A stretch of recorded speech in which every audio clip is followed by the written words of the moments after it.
Hello everyone, good morning. আমি কেয়া চলে এসেছি তোমাদের সাথে নতুন একটি ভিডিও নিয়ে।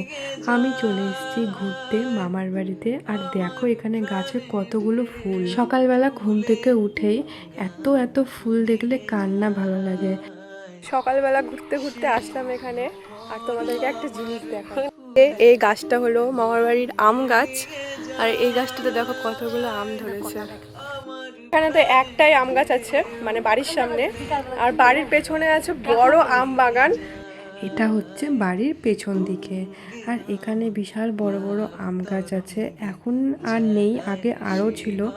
আর গাছগুলো যেহেতু অনেক দিনকার পুরনো ছিল, তাই সব গাছ কেটে ফেলা হয়েছে, আবার নতুন করে গাছও লাগানো হয়েছে। আর দেখো গাছে কতগুলো আম। এই আম বাগানে আগে আরও প্রচুর আম গাছ ছিল। আর ছোটবেলায় স্কুল ছুটি দিলেই আমরা চলে আসতাম মামার বাড়িতে, আর এই আম বাগানে আমরা সবাই মিলে আম কুড়িয়ে খেতাম। আর আমের গাছগুলো কেটে দেওয়ায় এখানে আবার নতুন করে অনেক গাছ লাগানো হয়েছে।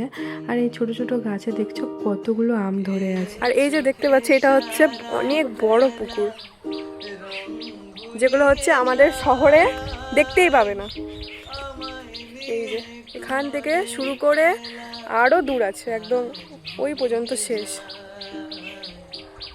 আমগুলো এখন কাঁচাই আছে, এখনও কিন্তু পাকেনি। তবে এই কাঁচা আম খাওয়ার কিন্তু একটা মজাই আলাদা, আর তাও যদি হয় গাছ থেকে পেড়ে। আর এরকম তো ছোটোবেলা অনেক করেছি আমরা। আর এদিকে দেখো ভাই আমাকে আমটা ফাটিয়ে দিল, আর এই আমটা খাওয়ার কিন্তু একটা আলাদাই মজা আছে। বাড়ি আসি, আর বাড়ি এসে দেখি ব্রেকফাস্টে ছোটো মামি আমার জন্য লুচি, সাদা আলুর তরকারি, সুজি এত কিছু করেছে। এরপর বেরিয়ে পড়ি আর একটা জায়গায়, ভাইরা নিয়ে আসে আমাকে এখানে। এই যে এগুলো দেখতে পাচ্ছ, এগুলোকে কি বলে? মাখনা। মাখনা। আমি প্রথম শুনলাম এগুলোকে যে মাখনা বলে। মানে মাখনার পাতা, এটা নিচে হয় মাখনা। আচ্ছা, এটা হচ্ছে মাখনা। যাই হোক, আমি সামনাসামনি এরকম প্রথম দেখলাম। এটা কিন্তু কাটা হয় উপরে।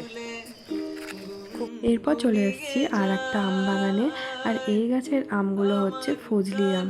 আর এই ফজলি আমগুলো নাকি খেতে মিষ্টি হয়।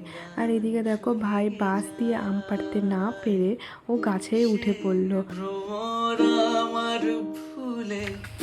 এই পড়েছে, পড়লো একটা, যা যা নিয়ে।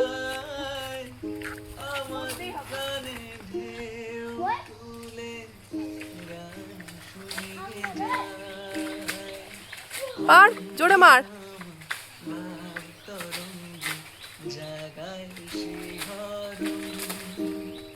এই যে পড়েছে, উঠা।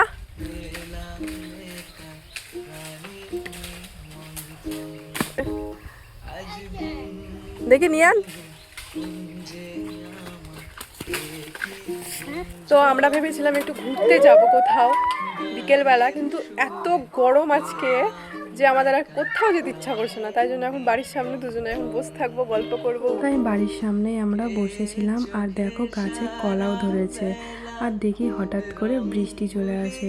যা গরম পড়েছিল, সত্যি এই বৃষ্টিটা খুবই দরকার ছিল। ছাদে এই যে সবাই মিলে ভিজছি, আর পিছনের ব্যাকগ্রাউন্ডটা একবার দেখো। ঝড়ে কিন্তু আমও পড়ছিল, আর সবাই কিন্তু আমও কুড়াচ্ছিল এখানে। তো চলো ভিডিওটা এখানেই শেষ করছি, দেখা হচ্ছে আবার নতুন একটি ভিডিওতে। বাই।